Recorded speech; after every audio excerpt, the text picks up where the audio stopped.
2025 meeting of the MPO Board to order. Be aware that this meeting is being broadcast. At this time, please rise for the invocation and Pledge of Allegiance.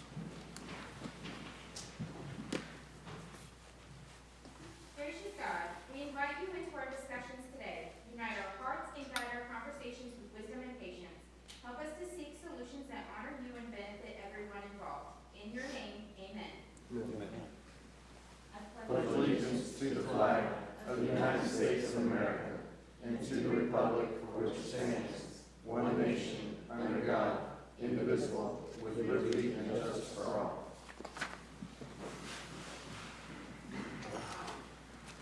All right, clerk, could you please call the roll? Mayor Scott Black. Here. Councilman Lance Smith. Mayor John Eric Hoover. Here. Commissioner Ron Oakley. Commissioner Seth Waitman. Commissioner Catherine Starkey. Here. Commissioner Lisa Yeager. Commissioner Jack Mariano. Here. Chairman Matt Murphy. Here. All right, it's time for call for public comment. Let's see, we do have a couple people. We want to do the virtual first. Are they on the line?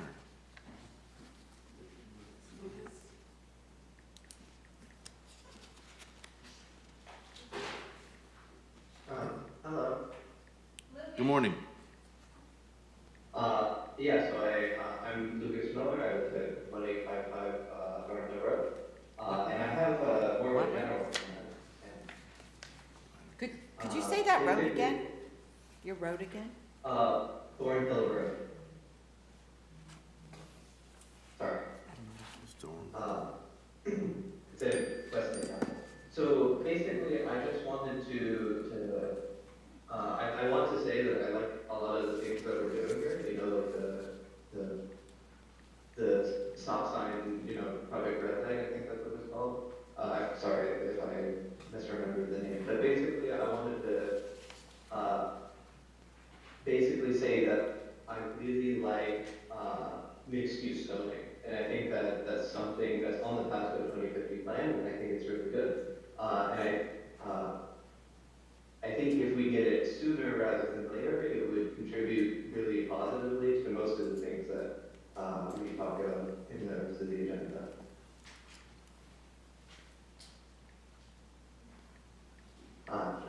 That's basically all I wanted to say. Okay, thank you. We appreciate it. All right, and we have someone that signed up that's here in person also? Or do we have more people on the line? Okay.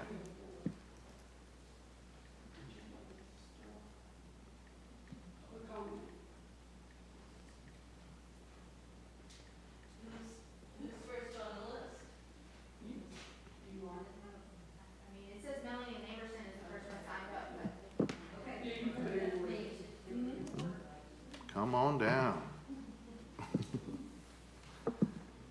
I'm Melanie Lamberson. I live at 184 Spring Lake Highway, Brooksville, Florida, right over the county line from Pasco. I am taking this opportunity to speak my opinion and plea for consideration regarding the Ayers Road Extension Project. I live on Spring Lake Highway, which is right in the crosshairs of this project, no matter which corridor offered by FDOT is chosen. This area is completely rural and beautiful. It is the only exit off I-75 that I know of where you can leave the interstate and be greeted by nature instead of the usual buildings, buildings, buildings, and traffic. As you proceed in either direction into Pasco or Hernando counties, the natural beauty of this area continues with rolling hills, pastures, and forest with occasional homes. This is why my husband and I live here. We do not want it taken from us by multi-lane roads that we live on to allow for faster, deadlier traffic past our door. Wider roads mean faster traffic, mean more fatal crashes.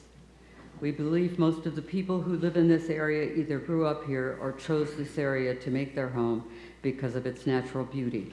We also believe they oppose the Ayers Road extension through our community, as providing for high traffic in this area would ruin its very nature. Who would ever want to have a multi-lane road through their property. The ecological impact of the area must also be considered. We are on the Central Ridge, which is one of the places our aquifer depends on for water. Paving and developing in this area is therefore contraindicated. Florida is running out of water, and this must be taken into account well before the last drop is gone.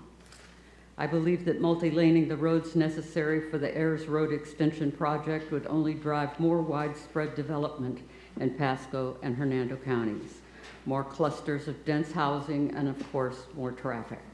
Indeed, I question if development by land speculators is the reason this project has been proposed.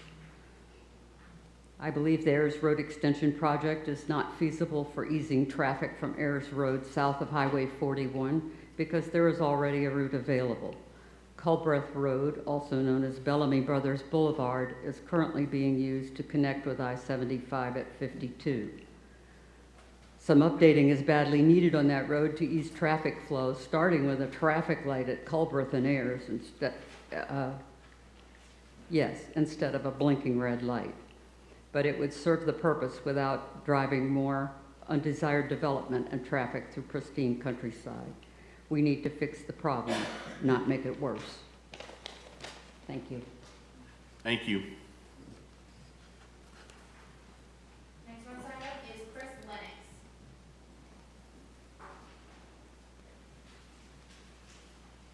Chris Lennox, 35241 Blanton Road. Just basically same issue as the previous speaker.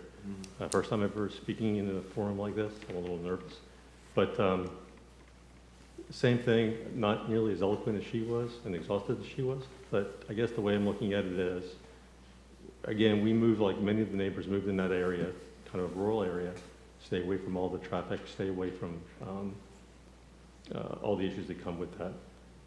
And now I see that it seems like that Blanton Road exit, which is right down the road from us, is possibly going to become much busier, bring a lot more traffic, a lot more issues with that.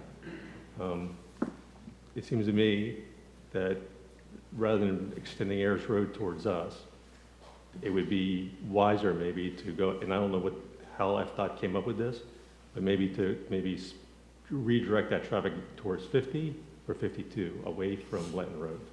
Those roads were already built up, continue to build up, I guess. I mean, they're already there for that purpose. It also seems to me that it's another bite into this Northeast Pasco rural district, which was set aside again to keep it rural. So again, it's just overall, it just seems to me it's a bad idea. It's going to hurt those residents in that area, and I simply oppose it. Thank you. Thank you. Next person signed up is Nancy Hazelwood. Receive and file, or my name? Name and address for the record. Nancy Hazelwood, 34110 A Nice Place, Dade City, Florida. Who receives and files here? They have to make a motion to receive and file. I'll make a motion to accept. Second. All in favor? Good. Aye. Okay, I wasn't sure whether y'all knew about this Ayers Road project, and some of you know me, you know that anything in the Northeast Rural Protected Area I'm probably going to be talking about it. Is a 38 miles of 4-lane highway, mostly in Hernando County, and to Pasco at Lake Iola Road, which is also Spring Valley Road. There are 3 corridors that all end at Blanton Road, Highway 41, and Pasco County at I-75. All 3 corridors come into the county from Spring Lake Road that turn into Lake Iola Road in Pasco. This is why I'm here. Every single proposed corridor comes into the Northeast Rural Protected Area Plan of Pasco County. Will this become another overpass road? That scares me to death. They started building high-density growth on the overpass before it was even finished. Every suggested corridor goes through ranches, farms, agricultural land, and significant wetlands. There was one public meeting for this study, and it was held in Hernando County about 5 miles from the study area. At that meeting, there were 3-quarter options and one that said no road. That one got the most votes. If Hernando County wants a highway, why should it be in Pasco County and Pasco paying for it? It's a county road. My objections to this plan are, in Hernando and Pasco, this study goes through heavily agricultural land. When counties all over Florida are trying to save ag and open space to save our natural resources, Pasco County wants to destroy them? Maybe our ag commissioner can help out. He champions ag lands, and these 38 miles of ag land, it would help his campaign next year. Maybe we can talk to him about this. To be respectful to the citizens in Pasco, a meeting on this quarter should be held in Pasco County. These are country roads. Where's the funding coming from? Why not put it on the ballot and let the people decide if they really want to pay for another highway? I want to make it clear that the communities in Pasco affected by this highway do not want a highway through their rural protected area. If Fernando wants a quarter to I-75, why don't they use the already expanded exit at Highway 50? This highway does not benefit Pasco County, and your citizens do not want it. Thank you. I appreciate your attention. And hello and have a good day. Thank you. The next person signed up is Christy Zimmer.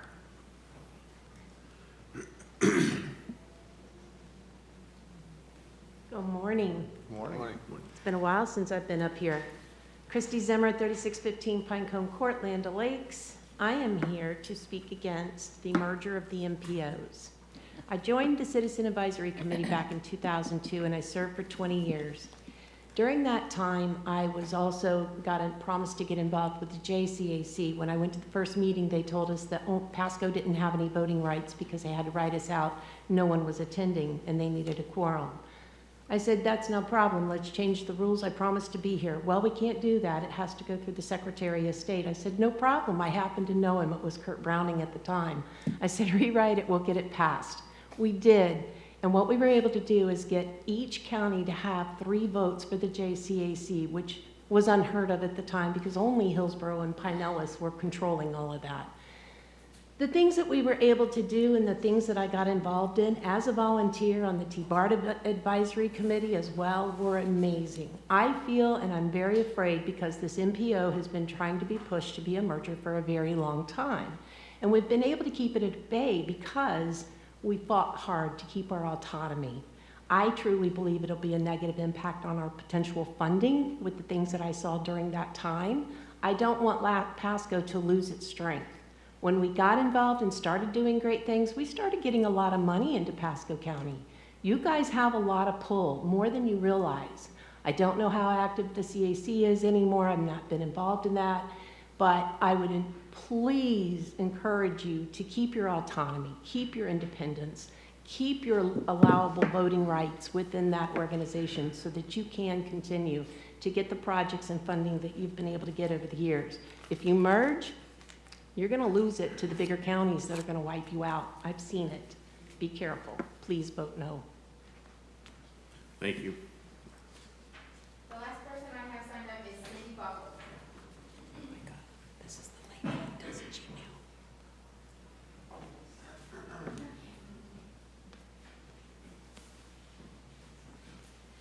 Okay, Cindy Buckles, 5938 Frontier Drive, Zephyr Hills, Florida, 33540. My concerns are with the roads. I keep track of all of the accidents and fatalities. I was a paramedic for 15 years, so these are things near and dear to my heart. Right now, Pasco County has nearly 6,000 accidents with 5,400 injuries and 70 deaths in Pasco County. Most of this is because of improper traffic lights. Pretty Pond and 301 needs a left turn signal heading east doesn't have it. Pretty Pond and Wire Road has a four-way stop. People blow by. My nephew was critically injured not long ago because a woman blew through the stop sign and hit him, T-boned him. Okay, the other issue is 301 and State Road 56, where the traffic backs up to Hillsborough County line. And State Road 56, you cannot make a left turn without sitting through 10 traffic signals. There is a development going on at the beginning of my road that has blocked us in all week long. Yesterday, they had us driving on dirt to get out. They are allowing construction vehicles to pass before they let residents get out of the only place that we can get out of. Okay, Morris Ridge Road in Chansey has been closed for several months. They claim it's a water main. It's not a water main, it's an actual sinkhole. And I check on it periodically and it's still an issue. Blanton Road Fire Department, they do not even have a flashing yellow light. And I was told that's because there's not enough traffic. There's plenty of traffic. The new Station 18 on Chansey Road has a light, but it's solid green. Florida statute states fire departments need flashing yellow lights. So I'm not sure why this isn't happening, but I've had the fireman who actually took me to Tampa after I had a severe motorcycle accident, handed me the number to the battalion chief and asked me to call him and ask for a light to be installed. They literally pull out with their lights and siren on and have to wait for the people on Blanton to go by before they can get out of the fire station. That's a matter of life and death. As a paramedic, I know 5 minutes, 10 minutes is a matter of life and death. We need to get proper traffic signals up. Florida was given $116.5 billion to take care of all of these highway issues all over the state of Florida. And currently Pasco County stands at 67 fatalities and 6,000 accidents and 5,700 injuries from those accidents. Something needs to be done, and it isn't going to be more roads being built. It's going to be adequate signs, lights, where the intersections are already dangerous. Thank you, ma'am. Was there anybody else? That's all I have signed up. Okay. Anybody from the audience or the public wish to speak? All right.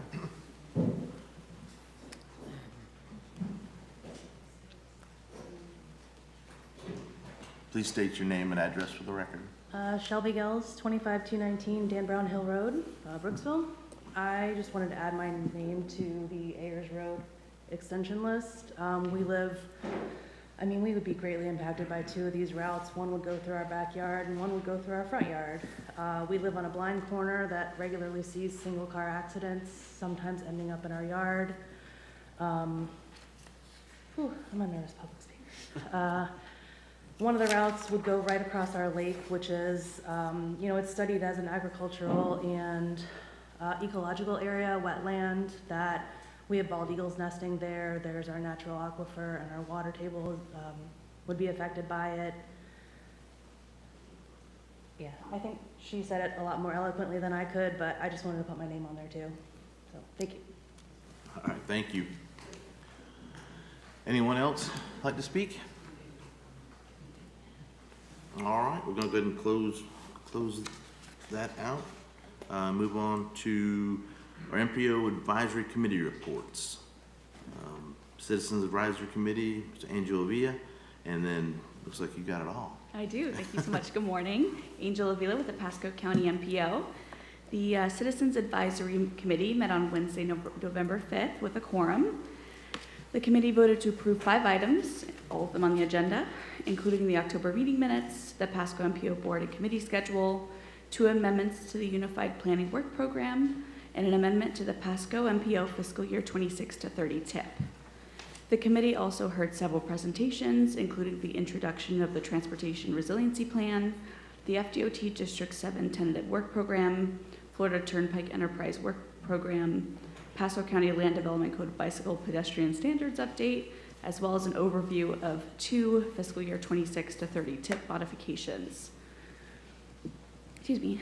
The CSC also received an update on several topics discussed at a previous committee roundtable, and subsequently recommended that the MPO board request the FDOT conduct an evaluation for possible safety improvements or speed reduction on US 19 north of New York Avenue and south of the county line due to concerns regarding the high number of non-conforming driveways and an elevated crash rate on this segment. That concludes my update for the CAC. You may have any questions on CAC? All right, we'll go ahead and move on to the Technical Advisory Yes. Committee. The MPO TAC met on Wednesday, November 5th, also had a quorum, and voted to approve all of the same items as the CAC, and received the same presentations. In addition, the TAC voted to approve Mr. Chris Hanning as a new member of the committee as a representative for the Pasco County Department of Public Works. And then for feedback, if you don't have Any questions? comments or questions. The Pasco County Bicycle Pedestrian Advisory Committee met on Wednesday, November 5th, also had a quorum and voted to approve all of the same items as the CAC and TAC, and received the same presentations. One thing to note is that a BPAC member, Mr. James Higgins, resigned from the committee due to scheduling conflicts.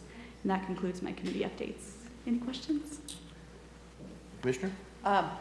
Did Allison Cromley come? No, ma'am. Okay, I have someone else who wants to come on. Okay. So I'm just texting Allison to say, she didn't attend one meeting. Her name is Katrina Madewell. Katrina Maywell? Do you know her? No. She's a realtor and she wants to get involved. She has a talk show. I'll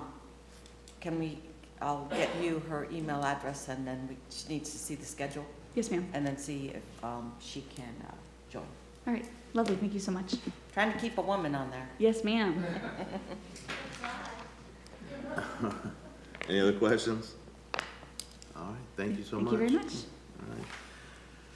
Okay, we're going to move on to our action items. First up is the annual membership appointments by the MPO board. Ms. Tania Gorman. Oh, there you go. Yes, it popped up here really quickly. Good morning, board. I am here to discuss the annual membership of the appointment of our Pasco MPO board to our several key committees that are underneath the MPO. We have the Suncoast Transportation Planning Alliance, we have the MPO Advisory Council, we have the Transportation Management Group, and then we also have the Pasco County Transportation Disadvantaged Local Coordinating Board. Currently, we have on the SCTPA, we have the chairperson, Councilman Matt Murphy. We also have currently Commissioner Waitman as the alternate. And then on the TMA, we have Commissioner Catherine Starkey, Commissioner Jack Mariano, and then Councilman Matt Murphy as the alternate. Also for the MPOAC, we currently have our chair, Councilman Matt Murphy, and our vice chair, Mayor Black, Scott Black. And then for the Transportation Disadvantaged Local Coordinating Board, we have Commissioner Yeager. Those are our current appointments. If you would like for the current appointments to stay the same, we can do that, or we can vote alternate members to represent these committees underneath the MPO. Anyone like to change anything? I'm fine to stay on. It's I'm important. fine. Mr. Chair, I move that we reappoint the current members to serve another year. We don't have quorum. Okay. Oh, wait, Oh, Commissioner we gotta Martin. wait.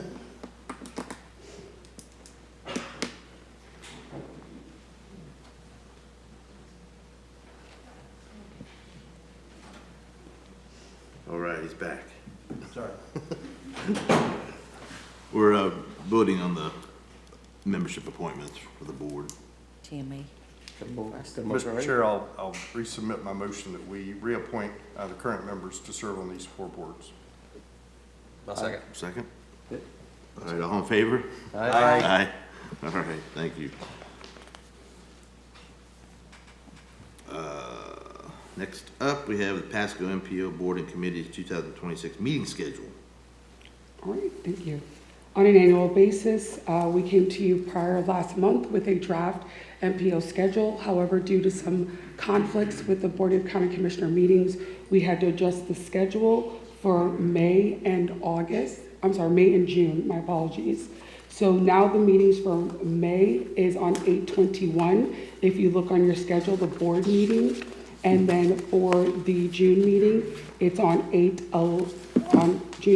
6/11. Those are the two updated meeting dates. And at this time, we'd like for you to review and approve those minor changes so that we can make this draft the final schedule for the 2026 board and committees. Well, I had my eyes fixed, but that's still hard for me to do. I'll take it. Oh, awesome. I think we made one change, right? You guys had a conflict on one of the dates? Correct. It was May. May is on 5/21 and June is on 6/11.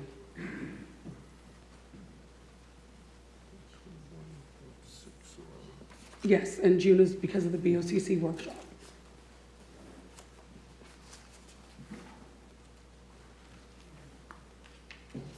Check that, May.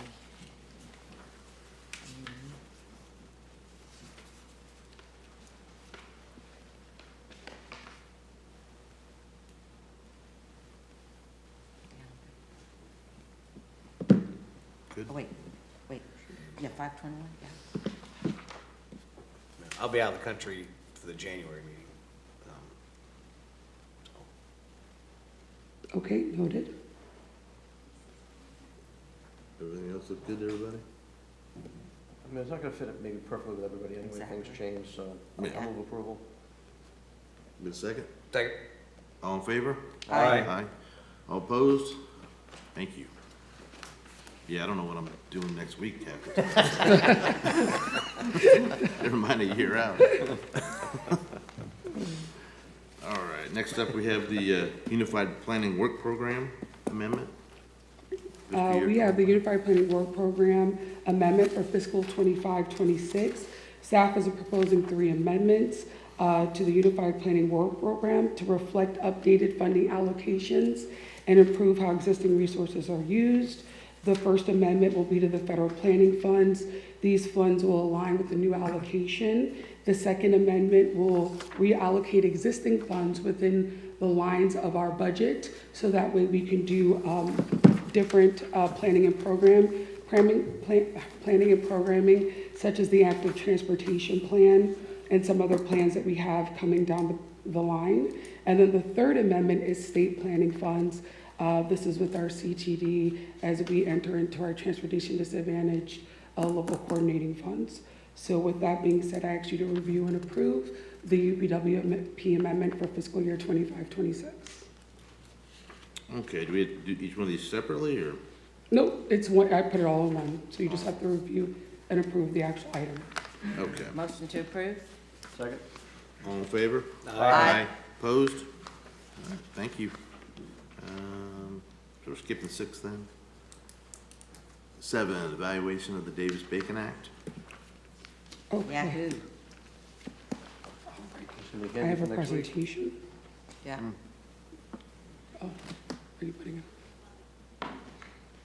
So is 6 a different item, or? Is it? No. Did you do the agreement? The agreement. They're The both the same planning funds thing. agreement?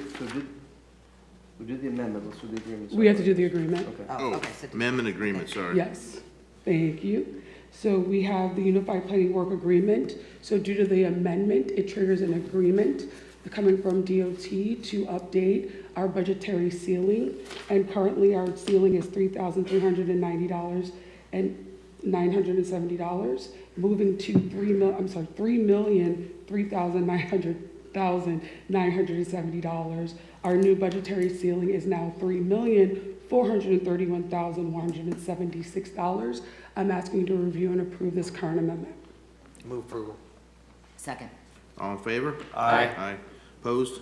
Thank you. All right, now we're on to the Davis-Bacon Act compliance. There we go.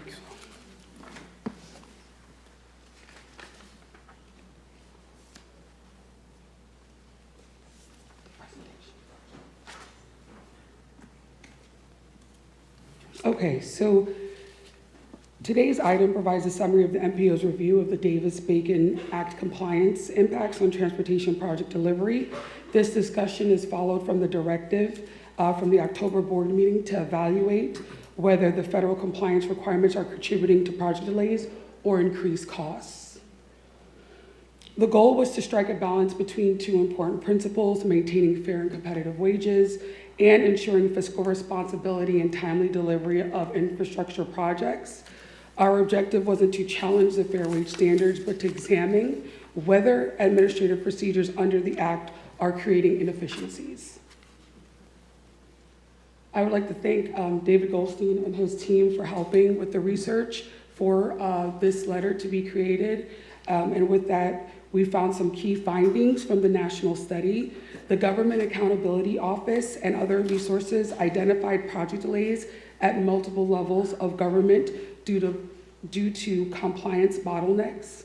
Some programs, such as weatherization initiatives, were delayed by up to 2 months while waiting for county-specific wage determinations. A 2023 study estimated that 8.9% to 14.3% increase in roadway construction costs tied to prevailing wage requirements. Additionally, other sectors show similar trends. For example, California's affordable housing projects reflected about a 6% increase in delays. Lastly, interestingly, an Ohio case study found variance by region, suggesting DBA impacts are not uniform nationwide. On this slide, we look at the wage determination concerns. Studies also highlight inconsistencies and sampling limitation in how wages are determined. These issues may lead to artificially inflated wage rates, especially in smaller or rural markets. The intent here is not to assign blame, but to call for a modernization of the data collection process at the federal level. Currently, our local due diligence, the county staff works with Pasco County Purchasing, Transportation Engineering Department, and project managers while using a consultant to ensure compliance, reviewing invoices, and performing random audits. This ensures in our process, but it also adds an administrative layer that consumes both time, staffs, and resources to make sure that we're following the Davis-Bacon Wage Act. Local cost findings. For our two most recent lab projects, DBA compliance costs accounted for about 1.5% to 1.8% of the total construction budget. While that percentage seems small as of right now, over time that will escalate as reporting, auditing, and documentation demands grow. These administrative burdens can also create schedule delays, particularly when federal reviews take longer than anticipated. So the MPO requests at this time, based on these findings, staff recommends transmitting a formal request to Congressman Bilirakis.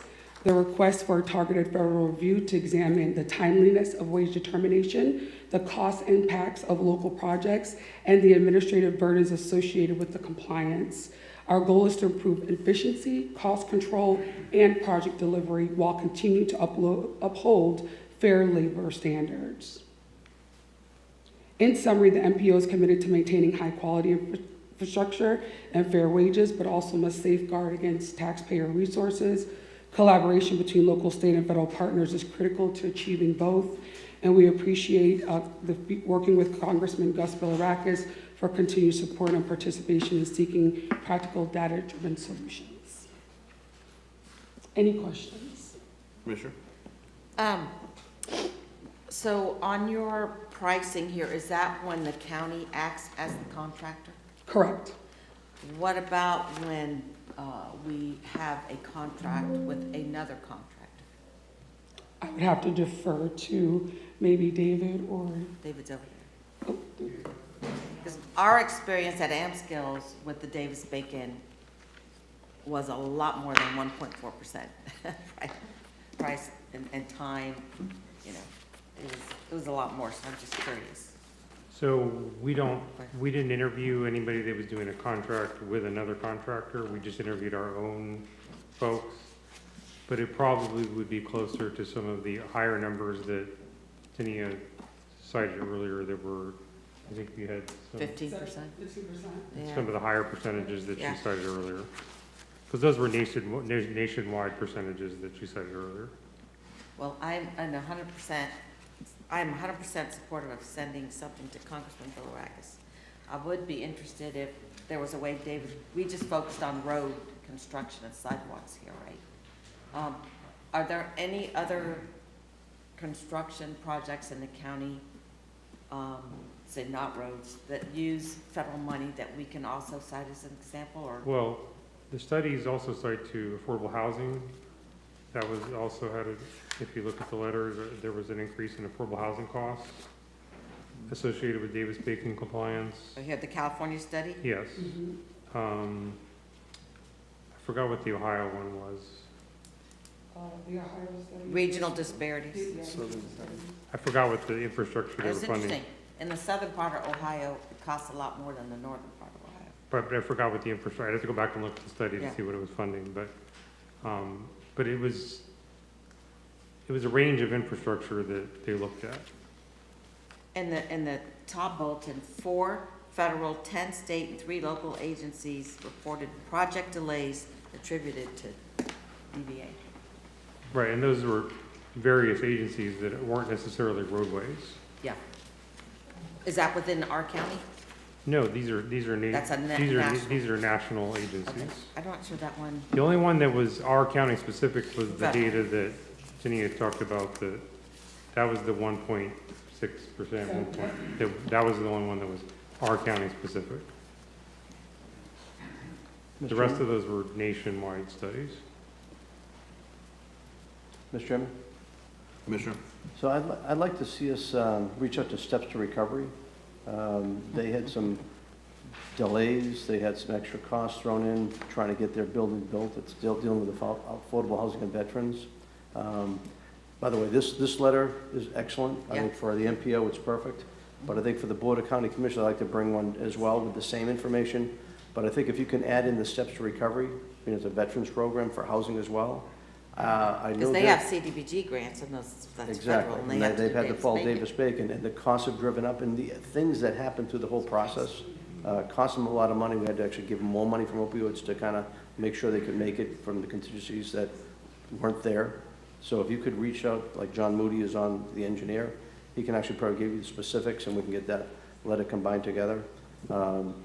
I've made plans to actually go up to DC in January, so I'm going to try to take this letter as the MPO, provided it gets approved, and I'll try to get one from the board as well, and bring both of them up there and deal with our transportation folks. Let me coordinate with the county administrator on the county one. Sure. But if we can, is this one okay to send This to one's the great. MPO? Yep, this one's great. Okay. All right. Okay. Yep. Thank you very much. Great work. Thank you. More than a letter, it's even backup information, which is phenomenal. So I'm moving. Well, like I said, I had great help from David and his Yeah, team, awesome. so couldn't do it by myself. Awesome. All in favor? Aye. Okay.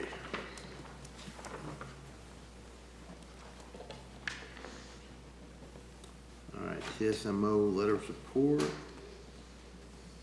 So the Pasco MPO is fully expressing its support for Metropolitan Orlando's Transportation System Management and Operations Program. This follows up from the MPO Board's approval of support letter on August 12th, 2021. The letter affirms Pasco County's commitment to regional collaboration across Central Florida.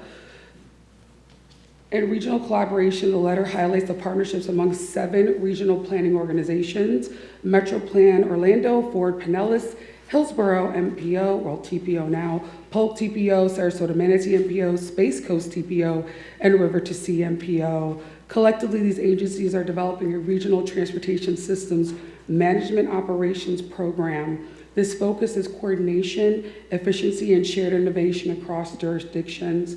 I'm going to do a little refresher on what TSMO is. So TSMO uses technology and operational strategies to maximize the performance of existing transportation systems without necessarily adding new capacity. Key applications include work zone, incident and special event management, transit operations coordination, traffic signal synchronization, integrated corridor management, And these strategies promote safety, reliability, and cost-effective mobility improvements. And also this letter includes the support for innovation. The letter acknowledges TSMO's role in preparing for emerging technologies and such connected and autonomous vehicles, which if you guys have seen the Waymo, or you're driven in the Waymo, it's like riding a ghost car. The steering wheel is moving. It's usually, you see them out west. I think maybe City of Tampa has a pilot program. It is, if you have an opportunity, I think you should ride in it. It is very interesting. I did take a video of myself riding in one. But that is the future. Commitment and autonomy. Each participating MPO, TPO retains full autonomy over its own TSMO activities. Participation in the regional program does not imply financial commitment. The emphasis is on collaboration and coordination, not shared funding, and alignment with the statutes that align with Section 339.175 Florida statutes, which requires TPOs coordinate to enhance statewide transportation. This demonstrates the regional TSMO initiative is both strategically and statutorily supported. So in closing, the Pasco MPO commends the Metro Plan. They are the leaders in our Florida region for pushing forward. As we all went to go visit them last week, you see they're very forward thinking there. They have a lot of citizens within the Orlando region, and they move them around the best they can. They still have work to do, but they are forward thinking on how to move people, not cars. And the MPO expresses appreciation for their continued collaboration in advancing mobility and environmental protection and economic strength across Florida. And I ask the board to review and approve the letter of support for TSMO. Yeah, I support that. Question, Mr. Chair. In that video of yourself, were you like this the whole time? At some point. I was just hoping it didn't go through a Chick-fil-A drive-thru, right? We've seen the videos where it got stuck. But it was scary when it had to make a U-turn because you're depending on the sensors to see if there's oncoming traffic. So, but yes, it's very interesting. But they cannot go on highways. So. Mr. Chair, move approval of the letter. Second. All in favor? Aye. Aye. All right, thank you.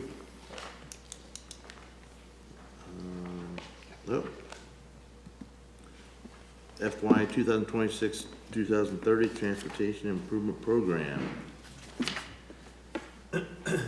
Angel Villa. Thank you very much. The Florida Department of Transportation, or FDOT, requests approval of a proposed amendment to the Pasco County MPO fiscal year 26 to 30 Transportation Improvement Program, or TIP. The purpose of the amendment is to add funding for the extension of an existing TIP project at the request of Pasco County. Specifically, FDOT proposes to expand the previous project boundaries, which included the construction of a sidewalk on the north side of Ranch Road from Martha Avenue to Hanks Lane, covering approximately 0.651 miles. The proposed TIP amendment will extend the project limits to include Ranch Road from US 19 to Ponderosa Avenue, totaling approximately 1.178 miles. This adjustment reflects an increase of $281,212 in local funds for construction, bringing the construction funding total to $928,607. We also have a photo here. This is the amendment, and the clicker's not. And this is a map of the project. The Pasco MPO requests a vote to approve. Mr. Chairman? Commissioner? This is an ultimate way to connect two busy roads that'll connect two neighborhoods as well as out to 19, so I fully support it. Move approval. Thank you very much. Second. Second. All right, all in favor? Aye. Aye. Opposed? All right, thank you. Thank you. Awesome. All right, go Pasco updates. Are there any? Okay. We skipped something. We did? Oh, no, I'm sorry. Go ahead. Okay. All right, so we can move on to status reports and presentations. We got the TIP modification, fiscal year 25-26. So the tip modification for fiscal 25-26 is actually in concurrence with the amendment that was discussed earlier and the agreement to raise the budgetary ceiling within our planning funds, and those funds are reflected in our planning area in our transportation improvement program. So this is just a modification noting that the funds have been, the budgetary ceiling has been moved. So it's just an informational item, but we have to make note of it because we are updating our documents, and it is provided in our public participation plan to notify the board whenever there is a budgetary ceiling increase or decrease, despite it being amendment or modification. Okay. Oh, what number are you on? Questions on 10. number 10? Did I hear you say decrease though? No, increase. Okay, I thought I heard you say decrease. I'm like, wait a minute. I'm like, okay. No questions on that one? Is that an action item? No, it's just presentation. All right, move on to number 11, the FY 2026 to 30 tip modification project. Thank you, and this is also an informational item. In October, a tip amendment was approved by the MPO board to allocate funding for an interstate interchange improvement project that was not previously included in the fiscal year 26 through 30 tip. Since the approval, the project funding has been updated to incorporate an additional $155,774 in design funds and $158,265 in construction funds in fiscal year 26. These funds will support widening and resurfacing of the existing southbound I-75 off-ramp travel lanes and shoulders to create dual left turn lanes from southbound I-75 to eastbound CR-54. In total, the updated funding totals now reflect $290,923 for design and $1,603,201 for construction. And Stephanie, can you? Oh, just kidding. So this is the original that was approved by you guys in October. And then this is the updated with the updated totals. And then I also just included the same project map as last time. Commissioner Starkey?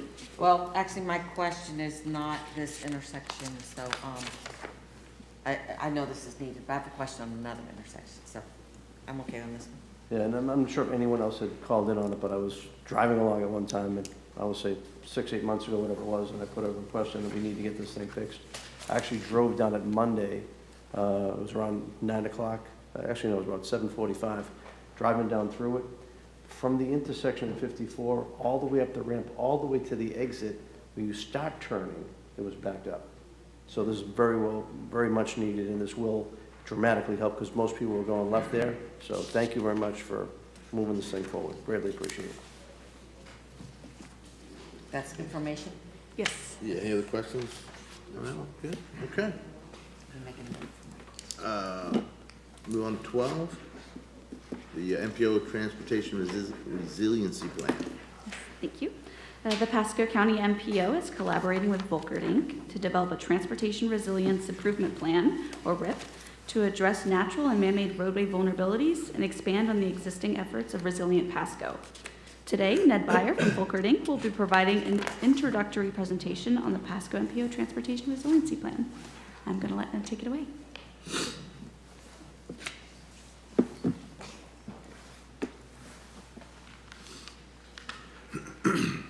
Good morning.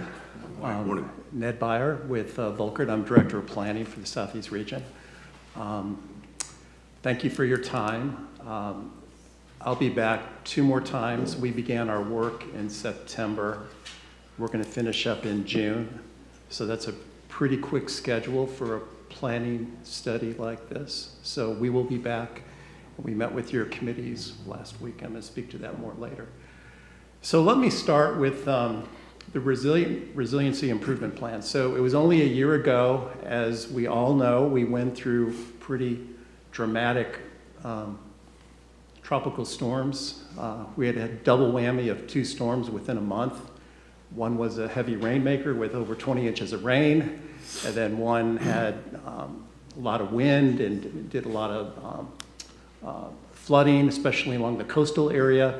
And as you all know, Pasco County is one of those counties where you do have the coastal area as well as a lot of conservation lands with rivers and lakes. And so there was in places some extreme amount of flooding, especially on your roadway system. So here we are today, a year later, and one thing I want to emphasize in what we're doing, well, a couple things. First, this is our team. I'm the project manager. Angel's the project manager with the MPO. Tania's involved. Your public information officer is involved because we have a lot of public involvement, stakeholder engagement, that sort of thing. And then our team, besides planners and transportation planners, we do have a structural engineer, we have a hydraulics engineer, we have some people that are kind of experts in roadway construction and that sort of thing. And so that's going to become handy when we start identifying improvements and projects, and let me get to that. But so the Resiliency Improvement Plan is an effort to build on Resilient Pasco.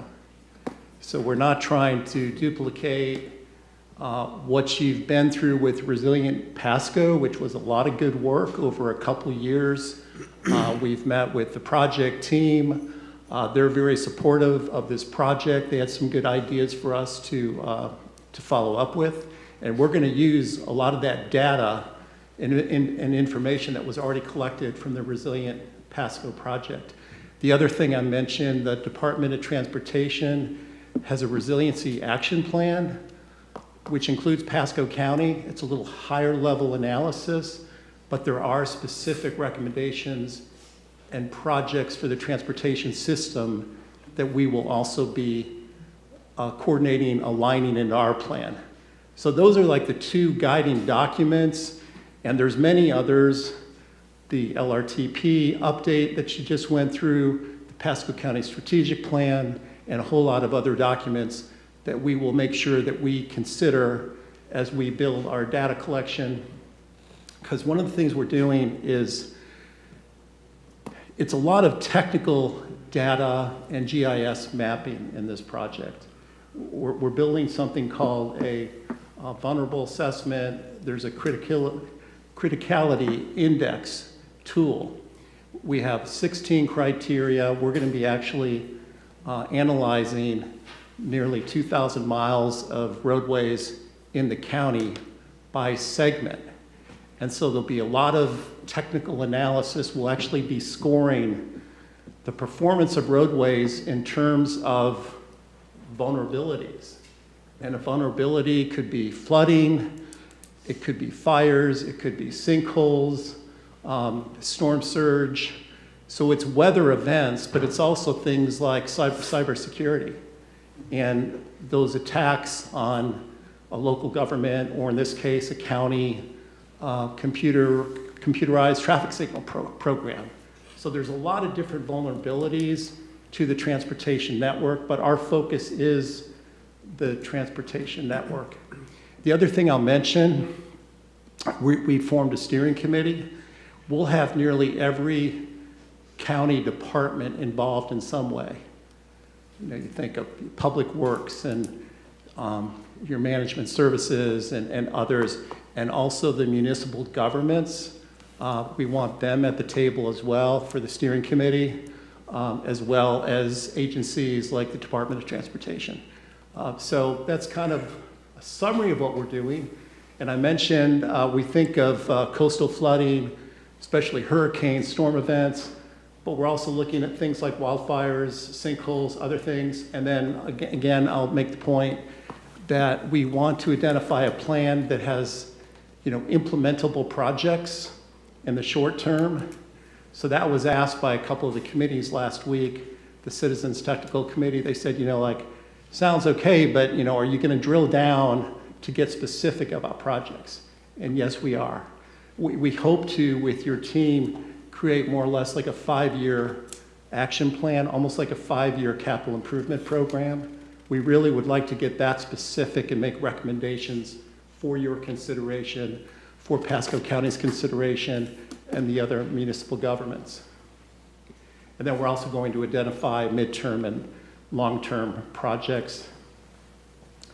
So this is, I just want to mention, especially task 5 is that vulnerability assessment and that tool that we're creating that will actually analyze all the roadway segments, nearly 2,000 miles of roadways, centerline miles in Pasco County.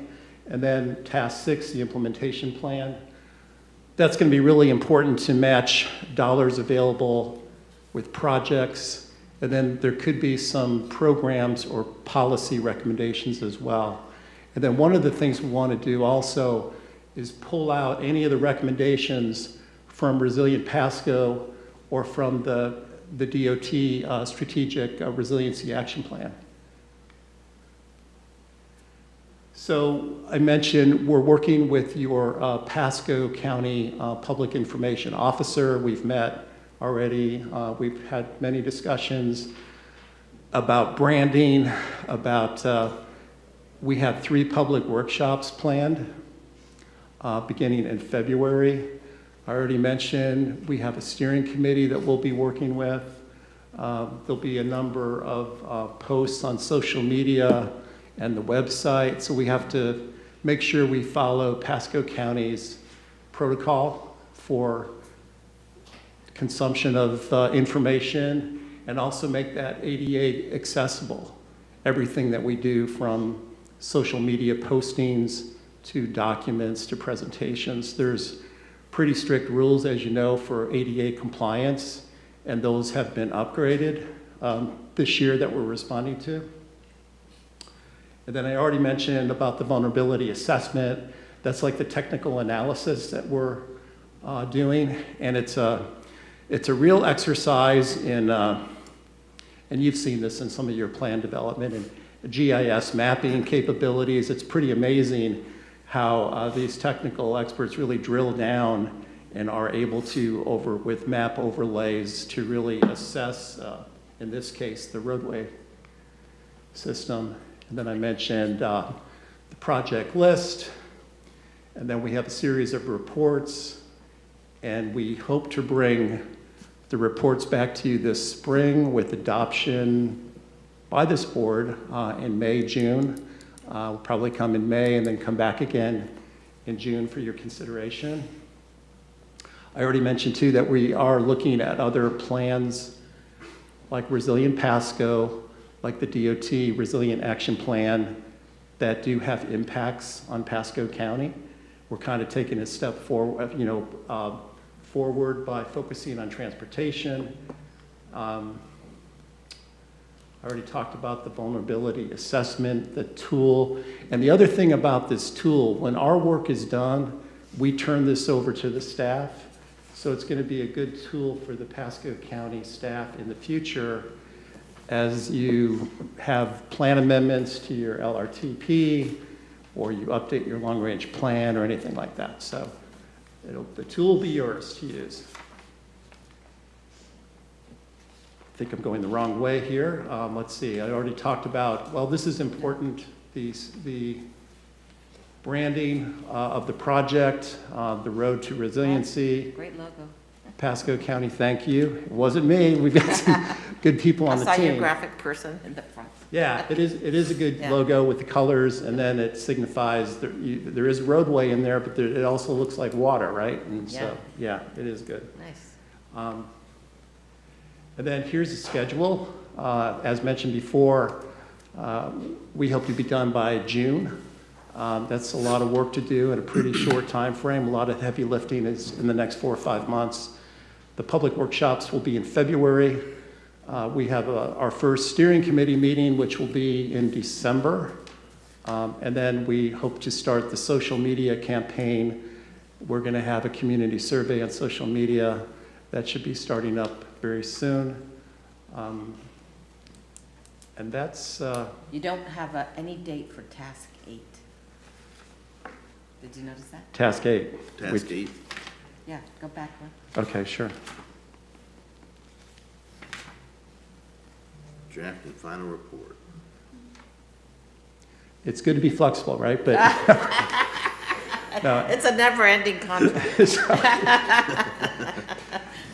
So thank you for pointing that out. So if you look real close there, it's I think it's February and March. We were kind of beginning, but we should have had a. Probably that little man in June. We missed a maybe? little man there. So Well, it He's should up be down one? one low. Yeah, maybe he's supposed to be down one. there you go. That's just a guess. I'm just guessing. So I wanted to mention also, because the committees had some really good recommendations for us to follow up in the reports. I don't know if they're still here. One of the committee members said we need to coordinate with the Tampa Bay Regional Planning Council, which that was good because it was kind of an oversight on our part. It's really important because one of the things we've learned is that the Regional Planning Council has done like a review of the post-hurricane efforts, I guess, in all the counties.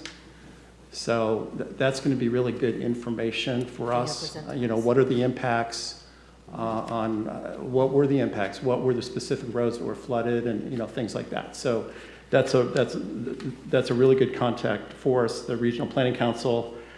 They also have done some work identifying some data for extreme rainfall flooding hazards, which we will undoubtedly use in our evaluation. And then the other recommendation I thought really was good about involving the homeowner association groups in some way, either through information, you know, invitations to our public workshops, of course, but we also have a number of interviews, stakeholder interviews, we're calling them. So if there's some key groups or organizations, and I'm sure you all know many of those, please let staff know, let me know, and we will, we can have a, you know, one-on-one meeting or a small group presentation. Sometimes going to their meetings is the best way to do that, right? Not everybody loves to go to a public workshop, so yeah, let us know. So those are just two things I wanted to point out. And so with that, I'm really ready for your questions. Commissioner Mariano? Thank you. So part of this resiliency plan, are you trying to look at things you can make better that are affected by transportation as well as just transportation that's roads that are being affected? I think both things can happen with some of these improvements. So my understanding is like roadway surfaces for especially flooding, there's different treatments that you can do to roadway surfaces, and that's probably more low-hanging fruit. That's something that working with your public works team and understanding what they do. Some of the I'm not really looking for that angle, so Yeah. let me stop you. I'm going to tell you about 3-4 different things that I think that Okay. are affected by transportation facilities that are built that are affecting flooding in the areas that affect resiliency that I know have been looked at a little bit, so you'll have some information to work with, but I think it's something to go further. First one comes to mind up in Hudson area. There's a spot that we actually have on one of our stormwater plans to look at, where they're looking at a place called Wildwood. It's a trailer park that's right next to US 19. Right across the way, there's a canal that connects out to Hudson, working its way out right to the Gulf of America. And DOT's looked at it with us, met with us, with the residents, with our own team. We didn't get cooperation from the association that owns the property, but as far as what we needed for, let's say, for treating the water at this point, but that may change. But we need to increase the water that can go out under US 19 going through. And DOT says that they can get that done. Okay. And I think that's something that, if you guys would have that in your report to say, this Yeah. is something that should get looked at and possibly go forward. I think numbers are already crafted, so it should be easy to put into your report. Got it. I think it'd be beneficial. Going down further, we have just spent a whole bunch of money from the city of Port Richey right on over the northern outfall, that project, with Swift Mud. So the northern outfall project is great. We just finished it. It looks great too, right by Werner Boyce, across the way Springer Ave.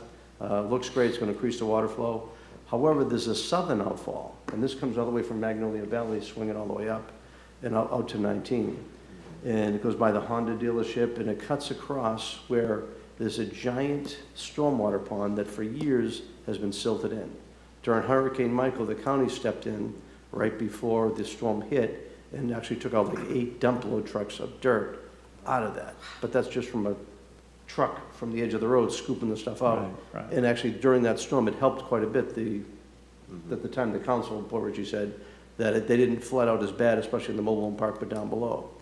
So that's an opportunity, I think, for resiliency to say, okay, the runoff coming from 19, going into this thing for 60 years has caused silt sediment building up, so the water stays behind longer instead and get out quicker. And let's face it, when the storm surges come in, you can't stop it.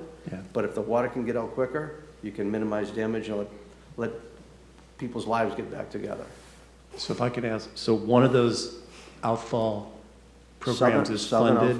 Southern outfall, stormwater has got it, they looked at it, they studied with Okay. Swift Mud. There wasn't quite enough benefit, they said, but I think if it gets looked at and we get cooperation with FDOT to say they'll work with us to get it done, and Swift Mud, maybe those numbers can work better. Okay. With that participation. Thank you. That's, But those are a couple of things that I think that if you can put in your report would be very helpful for down the road. that's Mr. great. Starkey. I have a couple of questions. But one area that comes to mind for me is Little Road goes underwater in a big storm event, and it's a hurricane evacuation route, Pinellas County. So definitely want you to see what we can do there. Yeah. And then I was curious where in your report you talked about extreme heat. So do you also look at our multimodal trail system? And in my mind, when I think of extreme heat, I'm thinking we need to shade those. And we have so many trails that don't have any shade on it, and it's very uncomfortable for people Yep. to use. Mr. Chairman, I object. What? After 2 days ago, we were at 30 degrees. I object. I am loving this weather, absolutely loving this weather. Nice. But I just wonder, is that, so, is that what you mean by that, or what do you mean by? Yeah, because, so we mentioned the trails plan in the plans review, and we look at opportunities, we look at if there's projects identified, but you're talking about like the quality, the experience for people using the trail, but yeah, shade is makes a lot of sense. Tree planting programs, shade on walkable places, that could be a project, and that could be like low-hanging fruit. It's not as expensive as some of the other longer-term type of projects. And what would you say are some of the best examples you've seen when you've done work like this and a project was instigated? Are you familiar with some that you would say Yeah. that bring you the most pride? Well, in Fort Lauderdale, which is it's a coastal community, they're raising the flood walls by several feet because they're having flooding, not just tropical storms, but just tide events, high tide events. Yeah. So, I mean, that was pretty smart, right? And making a real difference. We actually did this for the Department of Transportation in Mississippi, but we did like the entire state, so it's a little bit different. But they are using it, and they are focusing on their evacuation routes, where when they do have improvements, they're elevating the roadway system. The roadways grade by 2, 3, 4 feet in some instances. I know our firm had a project in the Panhandle along the coast for District 3, doing the same thing. They're raising the profile of the road and the trail that's next to it. I mean, those are a couple of examples that we've been involved with. Great. Yeah. Thank you. Any other questions? Just one more thought. Yes.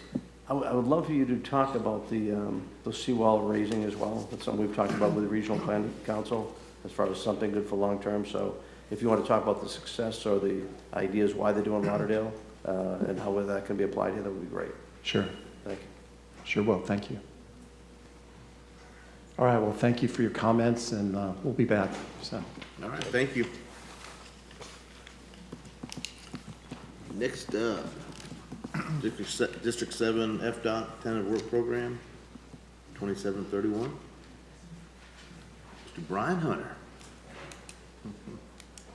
Good morning, everybody. Brian Hunter with the Florida Department of Transportation. Morning. And while we wait, today I'm just going to give a brief overview of the tentative work program for 27 to 31. I'll start with just quickly what the work program is, how we develop those projects, they go into it, and then I'll give an update on the projects that we have added or made some sort of change to. So I know most of you all already know this, but the department works on a 5-year budget cycle. So we have a 5-year five-year work program. So currently we are in year 26 through 30 is the work program we're in. And that was adopted last year, started on July 1st. But every July 1st, we start a new 5-year work program. And so that first year goes away. Year 2 becomes year number 1, and we need to add a new 5th year that we need to fill with projects. So that's what we're in the process of doing. We've been working with the MPO staff the last couple of months. We took some documents that you guys create, and we've been filling in that gap. And so what I'm going to present on today is the tentative work program that will outline the changes to the work program and any new projects that are added. And then we take that, we submit it to the legislature and the Florida Transportation Commission. If they approve it, they send it along to the governor. Hopefully he signs it, and July 1st, we all get to go out and do what we said we would do. And so how we do our funding strategy on how we program these projects, one that's not on here but is the most important, is preserving our existing system. So we want to maintain what we have today. So if we need to resurface roads, maintain bridges, that kind of thing, we do that first. Then we preserve the existing program. So that means if we had a schedule change on a project or a cost estimate, we accommodate those changes. Then we fund the next phase of a project. So if we've done planning and design and now we need to move to fund right-of-way, we fund that phase, or maybe it's construction. And then third, we add those, or fourth, we add those new projects. And we get those projects from a variety of places. One of the key ones is the list of priority projects that you guys approve in the spring, summer time frame. That comes to us, we look at that. We also have the regional priorities we get from the Suncoast Transportation Planning Alliance, and then we have the department's priorities. Now this presentation, I'm only going to show new projects that were added, new phases that were added, if we had to defer or advance a project, or a regional project of interest. If you've been tracking a project, something you've been excited to see happen, and I don't present on it here, but we've presented on it in previous presentations, don't worry about it, it's still moving forward. We just haven't had a significant cost or schedule change associated with that project. And we do have, you can go and see a list of every single project in the entire state. If you Google FDOT work program, it'll bring up the website. You can go to that one right there on the bottom, but Googling it's just as easy. And then you can drill down to districts, counties, and cities. So going into the projects, the first ones we have are planning projects. So the first one is the planning funds that supports the work that the MPO does. And if you notice above the word Metropolitan, it's got the Pasco County MPO logo with MPO priority next to it. That means it's something we pulled directly from your list of priority projects, and we're able to fund. The second planning project is US 19 from Phoenix Drive, which is basically Pinellas County line, all the way up to State Road 52.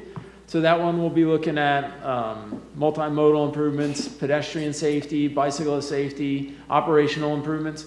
Those funds were added in 31. So what we'll do is about a year before, when we start working on the scope, we'll come back to you all, the cities, counties, and staff as well, and get some ideas on things we should incorporate into that. It's 5 years away right now, so we don't want to make too many, nail down those definitions of what we're going to be looking at too soon, but we will be looking at those things that I mentioned. Where is Phoenix Drive? That is Pinellas County line, basically. Oh, okay. Oh. So, yeah, it's like Okay, 50 feet north of the Pinellas County line. That tool place? Yeah. Just near there? Okay. Wasn't showing up on my map. And then we have 3 transit projects in Pasco County that that are in the new 5th year, so 31, or one is in 31, that's the bus replacement. The next one is the Transit Corridor Program for State Road 54, for Route 54. Now this is a competitive grant process. or grant program for the transit agencies. They submit these to us, we review them. And so we really commend Pasco County Transit and Janina and her team for putting together a great corridor that does regional connectivity. That's the purpose of this project. So they have 2 regional connectivities. In addition to connecting all the way across the county, they connect to Pinellas County Transit as well as Hart.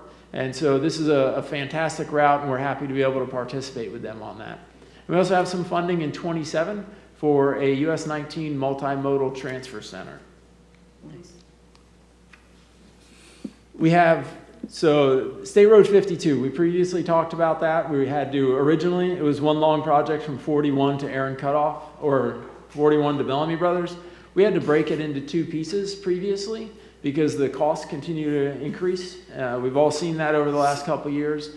And that's continued, and so now we've had to break it into 3 pieces. So starting from the east, we go from Aaron Cutoff to Bellamy Brothers. And so that project is going to be let in June of 2027. The next one is from 52 to Secretariat, or 52 from Secretariat to Aaron Cutoff. That one will be let in June of 2027 as well. And the remaining piece from Secretariat over to 41, that project is now a $41 million project that we don't have construction funding for. So we're holding back on that piece. We are very hopeful that when we get to let these 2 other projects in 27, that we'll get some bid savings from just the sheer length of that project. We're hopeful to get some bid savings on those projects and some other ones that we have coming up, and we'll apply those funds to that little missing piece in between 41 and Secretariat. But as of right now, we do not have that piece funded. Mr. Chairman? Commissioner? Could you do us a favor and try to calculate, if you didn't have the Davis-Bacon Act, what would the cost, how much would the cost go down? Are you using federal money for this? Yes. Okay. Yeah. I will look and see. That is not something that I deal with, and so I don't know if we have a way to calculate that, but I'm sure we can definitely ask, and I'll get back to you. All right, thank you.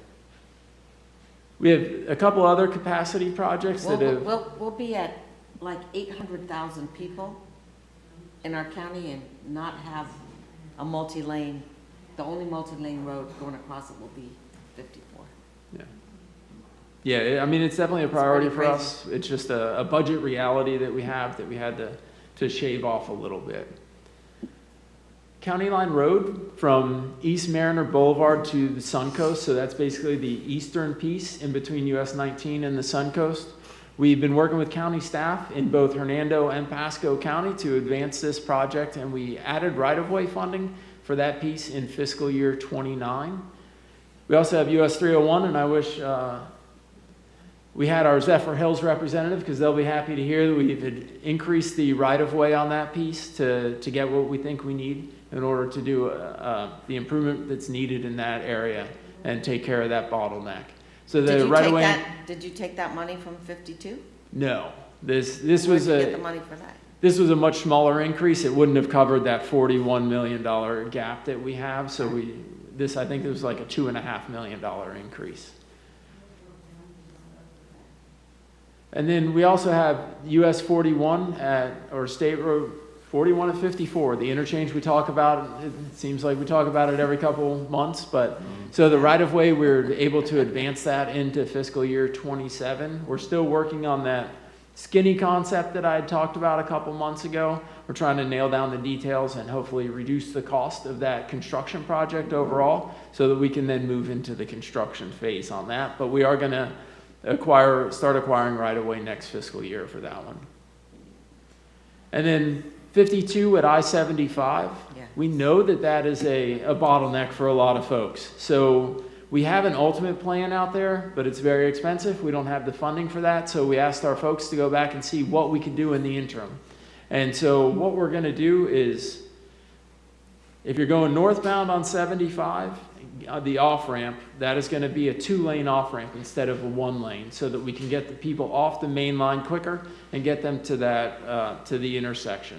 If you were going northbound on-ramp to 75, we're going to make that a 2-lane on-ramp with the associated dual left turns for westbound 75. And then if you're going eastbound to southbound, you have that loop ramp there. That one, we're gonna make that a 2-lane ramp as well, so that we Wait, can. you mean westbound? Yeah, to the westbound to southbound, that loop ramp. Yeah. So there's 3 individual pieces. 3 of the 4 ramps are gonna be impacted by this. The 4th one, we don't see a capacity challenge with that one. Commissioner? That was what I was curious about when we were talking about an intersection improvement, but it was, turned out to be the 54 one. Yesterday, we had a board meeting here, and I was heading home, and I actually called the county administrator, say, oh my gosh, I hope you pay attention to this. Because when I was heading west on 52, and the line to go on the southbound 75 was past the truck stop to the east. But there was no line to go north. Yeah, It was all that to on go ramp, south. that turn lane is pretty short because of the driveway into the truck stop. And so when you get that southbound traffic back up past that, nobody can get into that turn lane to access the northbound ramp. So this project will address some of that by creating additional storage, not only on the ramp, but on 52 as well. Where are you getting the storage from? So we're getting the storage because the concrete on that loop ramp is wide enough for us to stripe.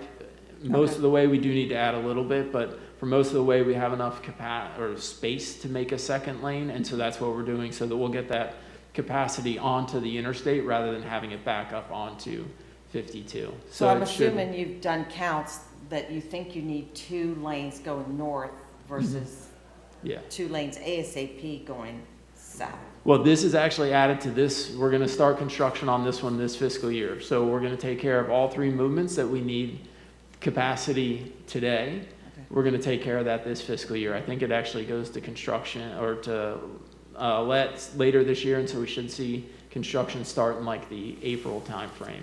And I don't know if you have it, but there definitely needs to be a sign that says, do not block the driveway of the truck. Flying J? Flying J. Yeah, the Flying J. Truck stop, yeah.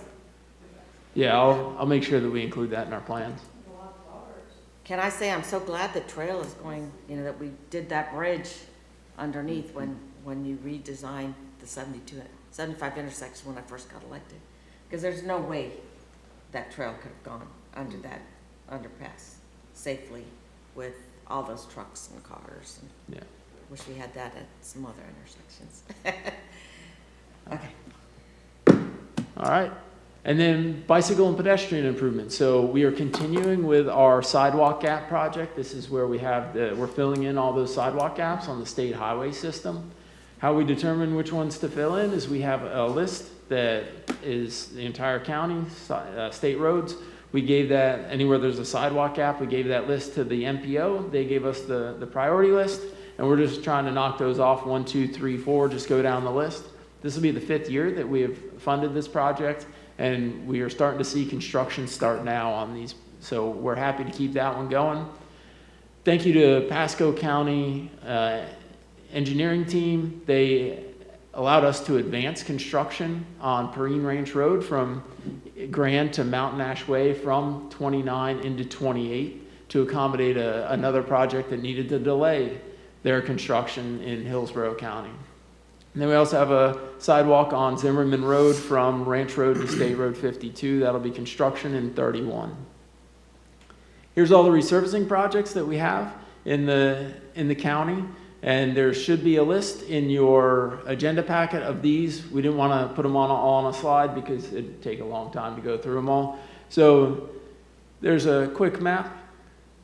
And then we have ITS communication system that's going to go on 41 from county line up to 54, and then Dale Mabry from county line up to where it merges with 41. So that'll help us do some technology improvement to move traffic through that area quicker as well. And then we have some rest area improvements, both rest area north and southbound, just north of 56. That'll be going to construction in fiscal year 28. This is the total amount of funding we have programmed from 27 to 31. Mr. Chairman? Commissioner? So The improvements on that rest area, was that probably what was being, was someone made mention of like some things, improvements on 75 or rest areas in 75? It was probably just the improvements, not a new construction of a new site. No, it's just going to be improvements to the existing rest areas. All right. Thank you. So we have $337 million program or planned to spend in Pasco County from 27 to 31. The biggest amount of that is $173 million on capacity improvements. Next to that would be $112 million on resurfacing and about $30 million or $28.5 million in modal projects with transit and our aviation partners at the Zephyr Hills Municipal Airport. Here's the comment or the time frame, due dates and all that kind of stuff. We already had our public hearing and we got public comments. The MPO objections were due Tuesday, but that's kind of a soft deadline, so we know we're here after that date, so if you have any objections or comments, we'd be more than happy to take those. We'll send it to the legislature and the Florida Transportation Commission in like January, and then once the governor signs it July 1st, we will have the adoption of the new work program. Now, before I answer any other questions, I just want to remind everybody that's listening that be out there, walk safe. We know it gets really dark really early this time of year, so if you're going to be out walking, wear reflective clothing, wear a light, walk on a sidewalk, and if you're driving after dark, pay attention for pedestrians and make sure everybody gets home safe. So.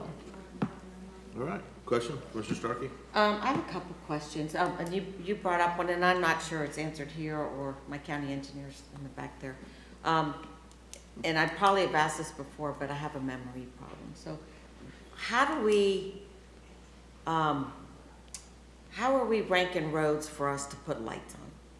Like collector and arterials? And what's your program for lighting any of your roads? I mean, so we do a lighting analysis and then, so I know we do a lighting analysis. I don't know how we do it, if we're being honest. So, yeah. I can get that information to Dania to share with you all. And I am curious because I have roads, you know, I'm sure you guys can think of some here, but what comes to my mind is the amount of traffic on a road and how dark it is. So I drove off the road, Trouble Creek, and I've mentioned it here before. It's a narrow 2-lane road with a lot of traffic, and it's windy, and it's very scary at night in parts. Trinity Boulevard, no lights. Starkey Boulevard, pitch black. People are riding the trail with the headlight on their head, you know, in the dark. I would love to see a list of the roads that we're going to be putting lights on, the schedule, and how we determine which ones they are. I can get you that information from the department side. And I want it from our staff too. And they may have given it to me, but I've forgotten. Okay, my next question is, yesterday at our board meeting, we approved a LAP project. I don't remember hearing, do you guys know what a LAP project is? No, yeah, so can someone tell me what that is and how do we determine what road gets to be funded in a priority list of a LAP? So what that is a project that is funded off your list of priority projects that you guys approve as the MPO. We put the federal funding on a local road, and if the local government, so either Pasco County or one of the cities, is LAP certified, then they can deliver that project instead of the department being able to deliver the project. And so that funding passes through us, goes to the local government to deliver the project. And there's certain federal requirements that have to be met with advertisements and how those funds are spent and what eligible costs are. And so that's the LAP program that oversees those different components of the project. So when did this board vote on this LAP project? Because I don't recall voting on it. Maybe we did. What, do you know what project it was? Yeah, it was Fort King. This board, because here comes my county engineer. Mr. Chair. Good morning, Nick Duran, County Engineer. Commissioner, you're referring to a Transportation Alternatives Project. They called it a LAP project. So LAP is the acronym, the Local agency program, the local agency program. That's the acronym that the state of Florida uses anytime a local entity is building something with federal funds. So that's the agreement we have to execute with the Department of Transportation to receive the federal dollars through the state DOT and promise to follow the federal regulations. Okay, so when did we, where's the list So of the those project, projects, and when did we the rank project them? that you're referring to is actually a transportation alternatives project, which is part of your list of priority projects that the MPO adopts annually. The MPO said, let's build a sidewalk on Fort King Road as a TA project. They did that in response to a county application to the MPO saying, hey, we'd love to get federal money to build a sidewalk on Fort King. The MPO board adopted that list of priority projects, and then in a prior year, several years back, someone in Brian's seat came forward and said, hey, we're presenting you a draft work program. We were able to fund your priority project for the sidewalk on Fort King. Here's the dollars we're allocating in the fiscal year that we programmed them. And then we finally gotten to the year where construction is funded, and DOT said to the county, it's time to execute the agreement where you promised to follow the federal rules in order to build the project with the federal money. So what we did yesterday was execute the agreement that says we're going to build the sidewalk. Okay, so where is it on this list? Because I'm not seeing it. It's probably page 4 or 5. On the last page. Yeah, you get toward the end and the TA projects are listed separately. TA stands for Transportation Alternatives. There's a lot of stuff on here. There so is. when it says programmed, they're already funded. Yes. So this So is what like happens is- Leonard that I've been 14 years waiting for that. So what sidewalk. happens is they get on the list first because the list of priority Here's projects one. is a request for money. And then we share that list with the department and Brian says, hey, good news. In a presentation like the one he just gave, we have funded your request for money. And then we work hard to get the design done and get ready to build the project in the year they were able to allocate construction money. I don't understand how it jumped all of these other projects. That's like, maybe I'm missing some. That's more research than I have in my memory bank. I'm not saying it's a bad project, but I just don't understand how all of a sudden it appeared yesterday and I never heard It of was requested years ago, which is how it got to where it is now Madam for Chair? construction. Yeah. I mean, You Mr. have more Chair. history. Yes, sorry. Good, Commissioner. Only another week of that. Yes, this project was requested, like Nick was saying, this was prioritized years ago, which it's now just going into the funding mechanism to be executed now for project delivery. So Well, this was a which prioritization. number is it on here? I think 'Cause it's can't three. find- Number,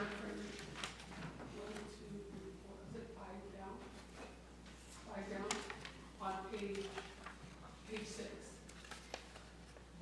Okay. These pages aren't numbered, so what is considered page 6? Yeah. that's what I mean.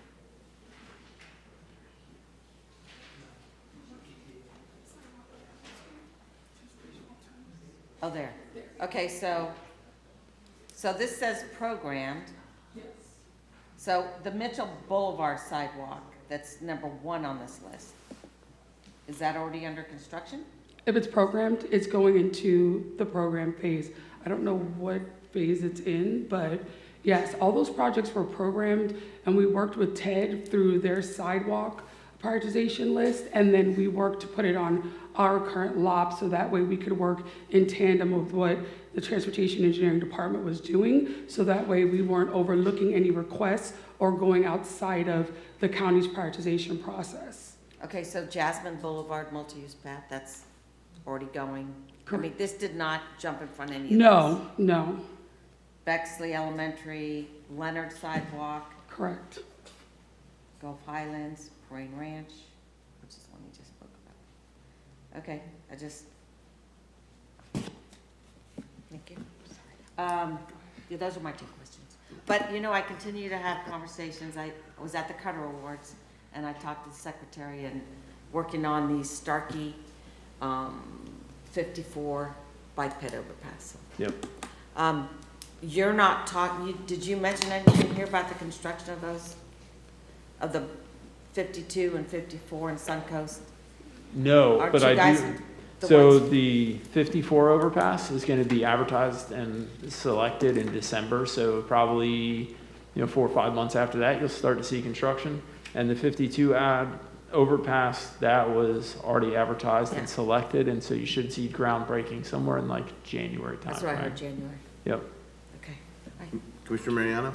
I was gonna say, and don't be worried about like London Road, et cetera, because you've got Zimmerman that just got approved, it's been on the list for over 20 years plus. Oh, yeah, like Leonard. And the Cody River underpass was on there before I got elected as well. Yeah. Still not done, so.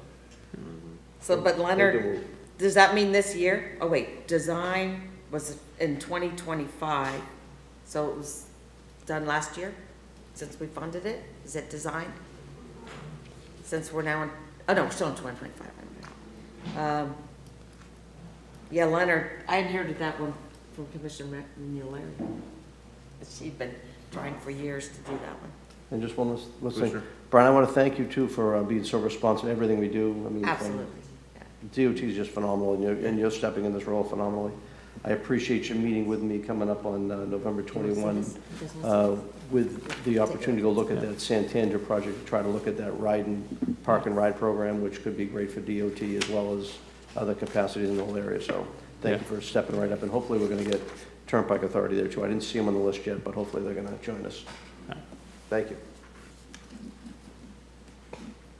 Any other questions? All right. Y'all took it easy on me this year. Thank you. We're done for now. All right. Next up, we got the, I'm sorry, can I ask Brian one more question real fast?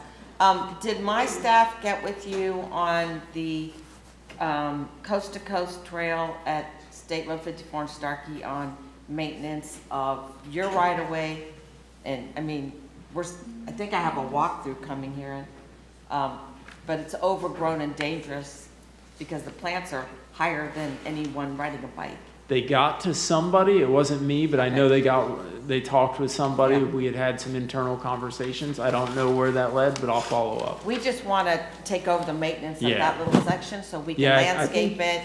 I think make Nick, it safe and yeah, attractive. I think Nick and I had a conversation, and then there's a lot of Coven grass there too as well. The short story is when that pathway was constructed, we executed an agreement allowing the county to perform additional maintenance. Oh, and we didn't do it. And we have the freedom and opportunity to do so. So ball's in our court.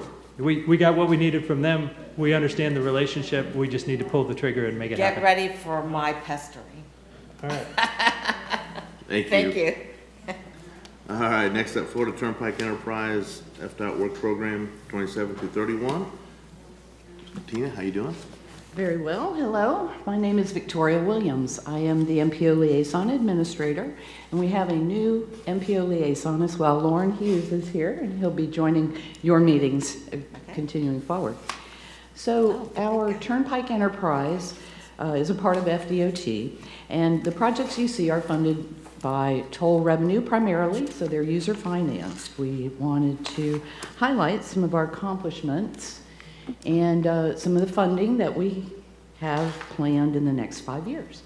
Toll dollars at work. This State Road 54 interchange operational ramp improvement project was to add intersection turn lanes, extend the deceleration lane on the ramp, and it began in 2022. We're hopeful that the construction cost there was the $6 million, finishing it in October. You see the depiction of traffic backups before and after. We're very pleased with how things started moving along in 23 when that was completed. The facilities that the Turnpike has in Pasco County, basically your Suncoast Parkway, which you have 20 miles of the 55 miles of that facility with a few more miles planned through other counties. So Turnpike travel is primarily regional. We do pay attention to local needs as well.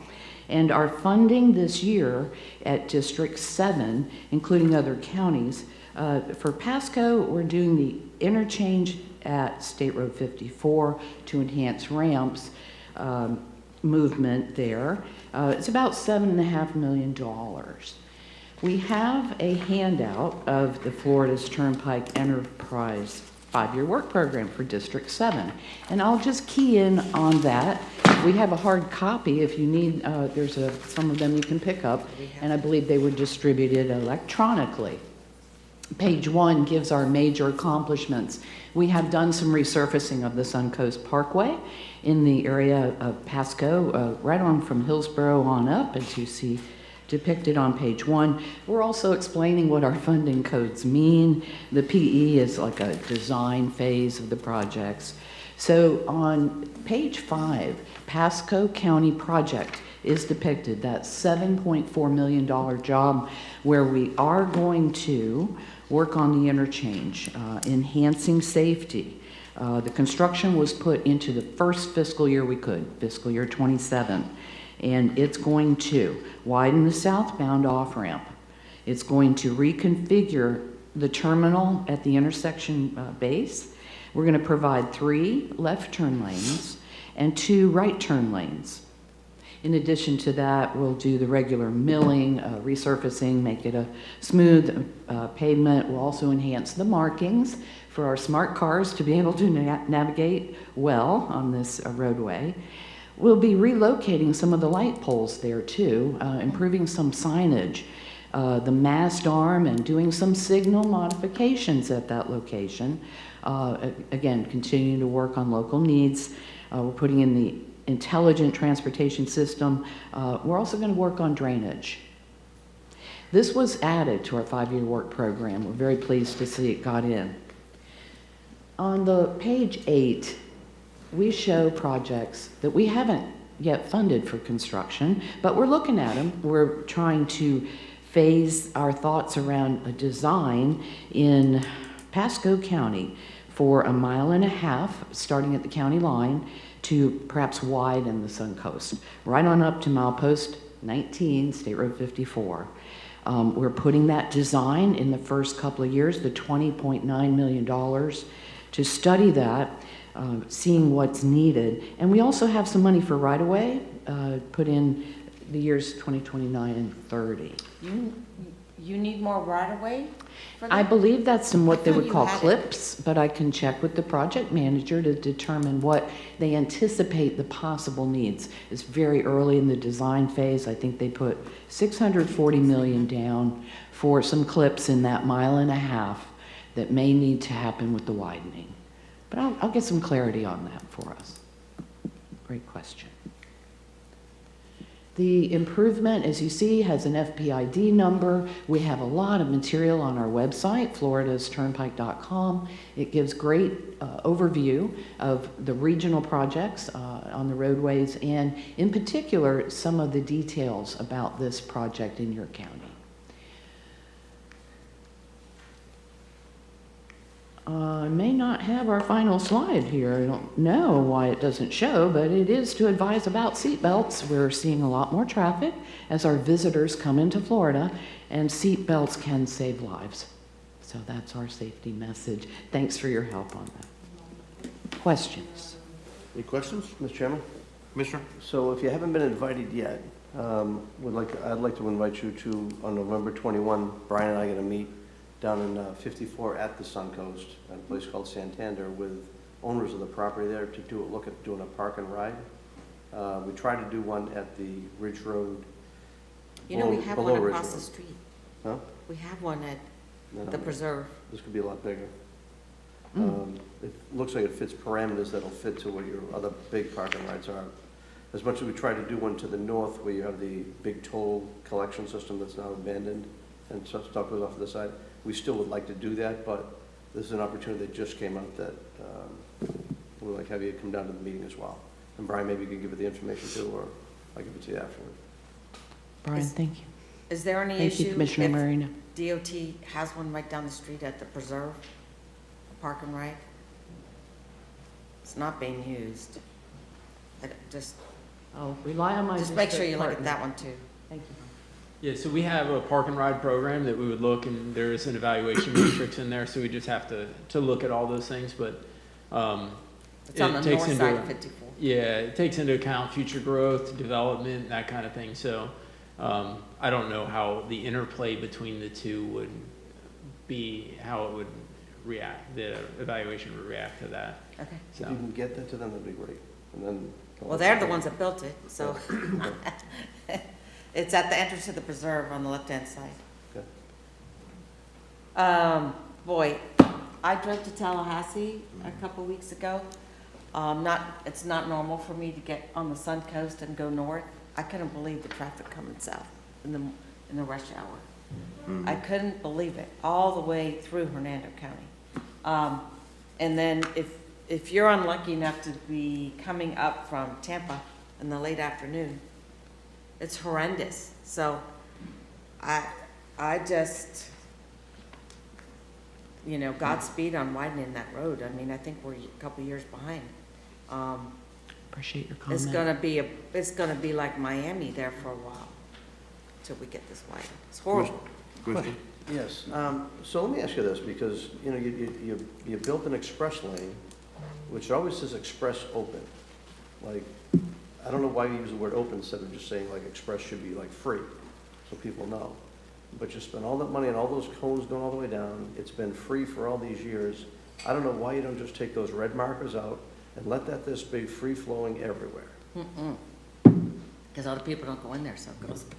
Well, that's what I mean. Sometimes. So instead of having a 3-lane road, you'll have a 4-lane road without spending any more money.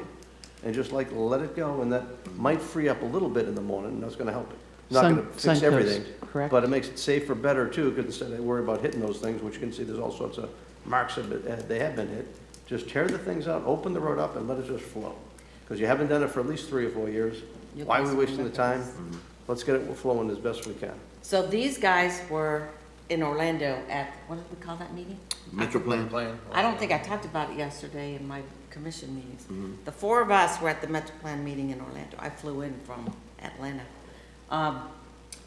And I took that, I guess it's I-4, home. You know how they talked about, they went to the feds in Washington and got the money to put those 2, what are those, managed lanes? On I-4, they're managed lanes. On the Sun Coast, there's no additional toll on the lanes that are marked through. Well, Orlando on I-4 added and is building two managed lanes. It was fantastic. You could get through the city. a couple times, they do help. Yeah, I used them until I got to the dead end, and then they had construction. I think you need more managed lanes, personally. Appreciate your suggestion. Thank you. Yeah, and they got federal money to do theirs. I mean, but of course they have, you were there, they have that regional group, and they go up and ask for federal money. We can't do that because, we can, but we don't have the clout that a regional. And I wanted to let you know that 2 weeks ago, Commissioner Eggers called me. He had gone to Tallahassee, came down and visited Commissioner Latvala in the hospital, Gainesville. So, because he was coming down a different way to go home. He got off and was coming across 54. I would have told him to come a different way. And he called me like, oh my gosh, I'm in, a parking lot. What are you guys doing here? At 54 and 41. So I said, Good. I'm feeling pain. I know. I said, I'm so glad that you went that route, actually. And you can see what we're talking about, that we need to advance. We need help getting that intersection, done. We've been supporting all those improvements down in Hillsborough County, Pinellas County, but it's our turn. But remember, Commissioner Eggers and Janet Long both. Oh, he brought it up. They made the motion second. Yeah. On the TMA to make that the top of the list, the next project being put in. And he brought it up at the TMA meeting. I had to zoom in. I had another meeting. But he did bring it up, how important it was to elevate that. So I wonder, we signed on the West Shore interchange improvements, that took a lot of money to do all that. Also, that one in Pinellas County, I think it's the 118th Street. Have you guys taken that new flyover to get down to St. Pete from like Largo? It's amazing. Yep. I don't know if our 54 and 41 has been elevated enough that it pulls from all the other 2 counties to help us get that done. It's supposed to. Like the West Shore interchange. Brian's busy there, so he didn't hear what I was saying. Yeah, that's why we wanted to have it in the TMA to get all that extra federal money. That's why, frankly, this joint MPO is very beneficial to get us all pulling together. Yeah. To get that extra regional money. I Yeah, just- that's coming from the bigger pot. Because we signed on to all those big projects down south, and our project isn't as much money as the West Shore Interchange, now Franklin, and the 118th Street, if that's what it's called in Pinellas. But it's important to the region that we get 54 and 41 fixed. So, okay. So 54 and 41. We're 10 years late on that. We have the turnpike authority right here. I do That's think- all we want to worry about. I That's do it. think that when Ridge connects to 41, it'll help that intersection a little bit. Don't you? Absolutely. Yeah. But then we're gonna have more traffic on 52, because you can go 52 down to 41 to Ridge. And it's National Seatbelt Day tomorrow. Everybody buckle up. My new car will not let me go without my seatbelt on. All right, any other questions? All right, thank you.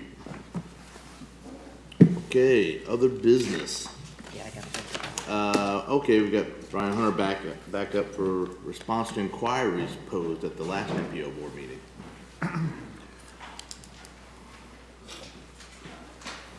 All right, so these three topics that were requested to have some information submitted to you all. So we have the State Road 52 speed limit study. I know there have been a lot of questions about that. So our traffic operations folks went out there, did some speed studies, evaluated what people are driving, and so we have some changes that'll be going on once we get some sign-offs for design variations. So from I-75 to Wirt Road, which is just east of Curly, it'll stay at 45 miles an hour. Wirt, W-I-R-T. W-I-R-T? All right. Wirt to Smith Road, which is just east of Old Clinton, will become 55 miles an hour. And then from there over to Valley Road will be 50 miles an hour, which is about a third of a mile west of US 301. And then the piece approaching US 301 will remain at 45 miles an hour.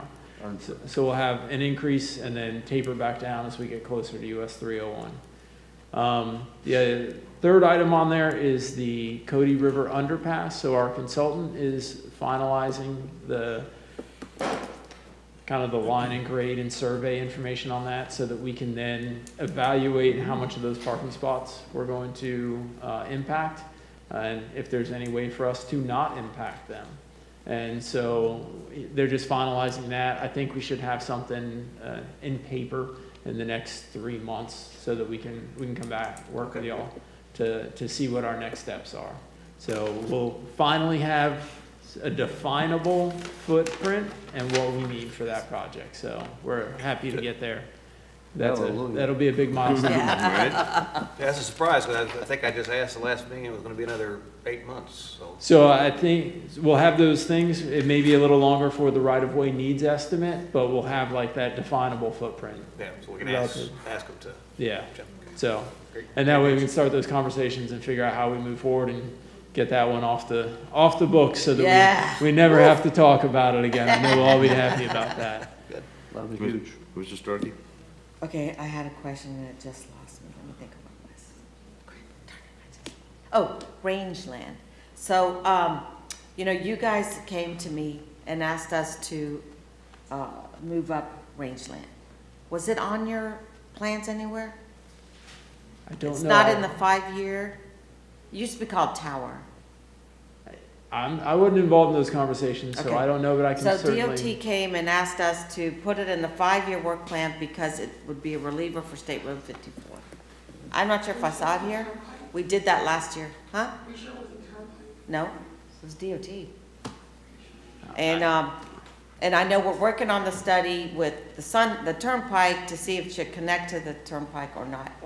I think, I'll say it here, I haven't had our final meeting on it, but I think what we're deciding to do is that rangeland will go over the Suncoast and connect to Bexley on the other side, and we'll reserve the right to connect it to the Suncoast.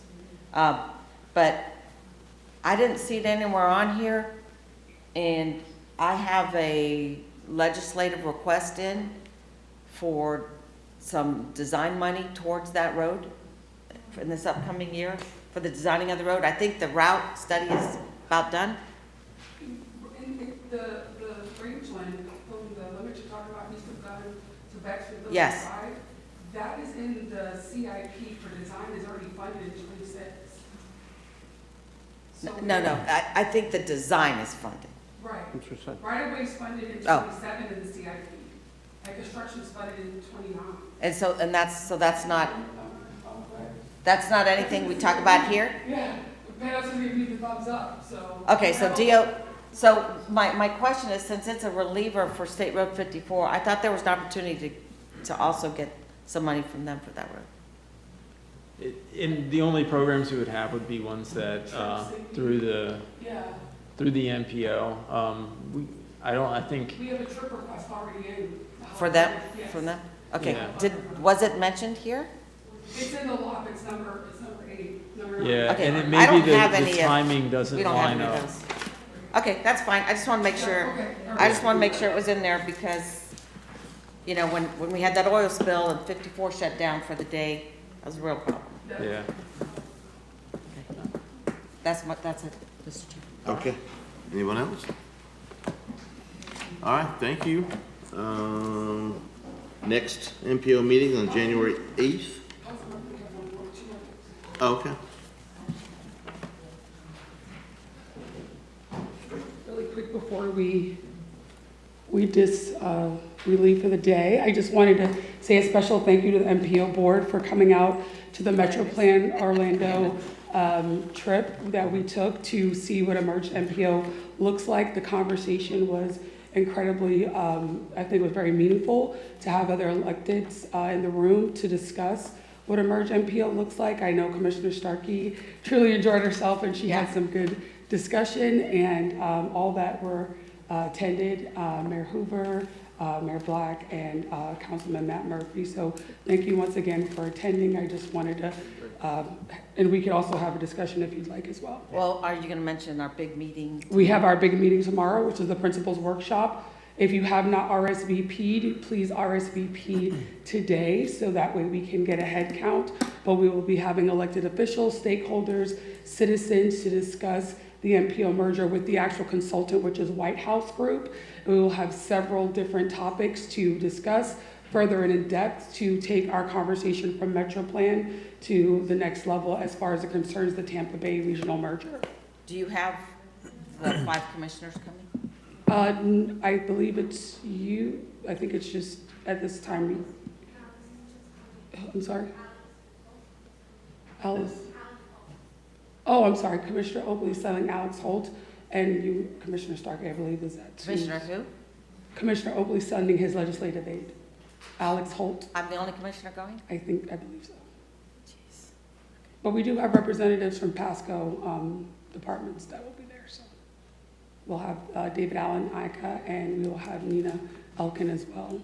I thought I signed up, but maybe Yeah, I have not. I thought you said that was like a critically important It meeting. is critically important. I know schedules don't align, so, but if you can attend, please. Do you want the meeting Tomorrow, principals. Yeah, I signed up for that. Oh, you saw, okay. Yeah. I didn't see your RSVP, so I just. I thought I did too, but I'll double check. Okay, I'll double check with Sarah Caper. Okay.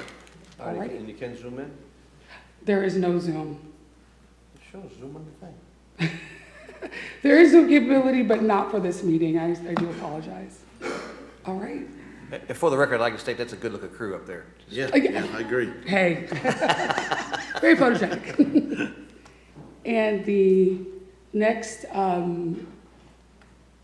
really quick item that I wanted to pull up is that we, Pasco MPO, actually made it to the FDOT newsletter, and we were highlighted, and I'll let Miss Angela Villa take this over because this is a kudos to her and her hard work on Project Red Light for Pasco County this month. Right. Thank you very much. As many of you know from our previous mention, Project Red Light is a pedestrian safety focused campaign that's been spearheaded by our BPAC. That's really just focused on getting the word out about stopping at crosswalks and being aware of pedestrians. And so we've coordinated with several county departments and as well as FDOT to put out this newsletter, as well as put safety messages on the 6 county-owned message boards along 3 of the roadways in our high injury network. A social media campaign, which included a post every week, a PSA video, and reels, as well as a PSA video posted on all Pasco County TVs, and then a slideshow in both the tax collector office and various HCA hospitals. So we are getting some of those exposure numbers back. We've had over 20,000 interactions on social media, including views and interactions. So we're really just trying to get the word out there, and this is recurring. This is our 2nd year, so hopefully next year will be bigger and better, and thank you very much. Thanks. Mr. Chairman? Commissioner? Just to add something as far as red light cameras comes to mind. We had someone speak to our Board of County Commissioners at the previous meeting, and they talked about how he was going through the process of like fighting these camera lights, et cetera, and for different reasons. I got some data from, I think it was DOT that sent it over to us, actually shows that those red light cameras aren't making it safer. They're actually making more accidents. Not a huge amount, but they're more. I will get that information. I'll have it sent to the whole, I'll send it to Nia. She can send it out to all the board members. You can take a look at it. It's not a great safety thing. It's not helping, just costing our taxpayers money. Okay. Anything else? Next MPO meeting on January 8th on the west side, Newport Richie. Motion to adjourn. Move to adjourn. Second. Thank you.